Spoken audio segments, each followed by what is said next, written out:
Hello, welcome to Series 2 of Composer of the Week.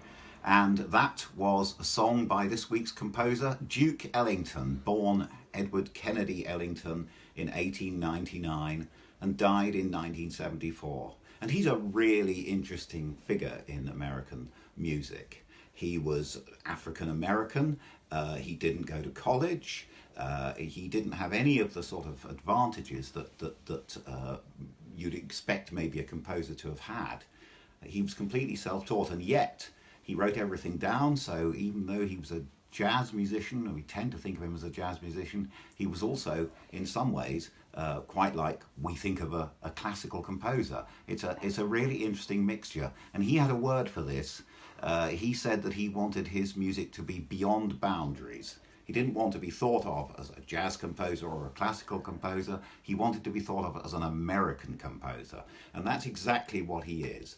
He wrote literally thousands of short songs, like the one we've just heard, like Mood Indigo and Caravan and Take the A Train with his friend Billy Strayhorn, who he collaborated with a lot.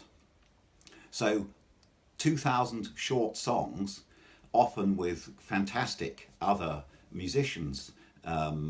He was the person who made a film in 1935 that was the first appearance on film of the great Billie Holiday, fantastic blues singer, and so on. But he never wanted to be pigeonholed. He didn't want to be thought of as one thing or another.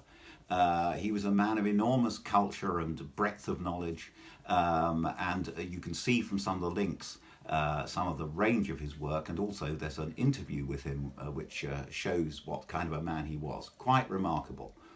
Later on, he started trying to write symphonic jazz, and one of the most interesting of those is a ballet called The River.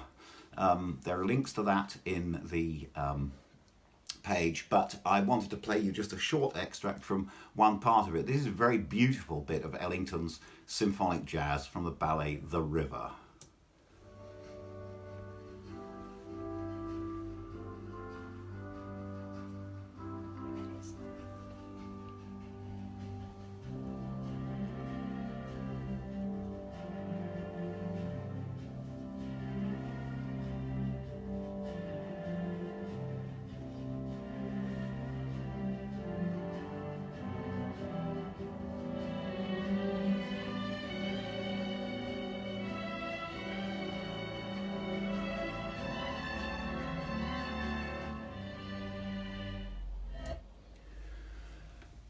One of the very last things he did was a series of sacred concerts, he called them.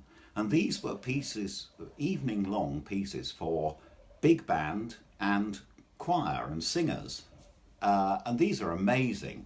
These are some of his very best late pieces.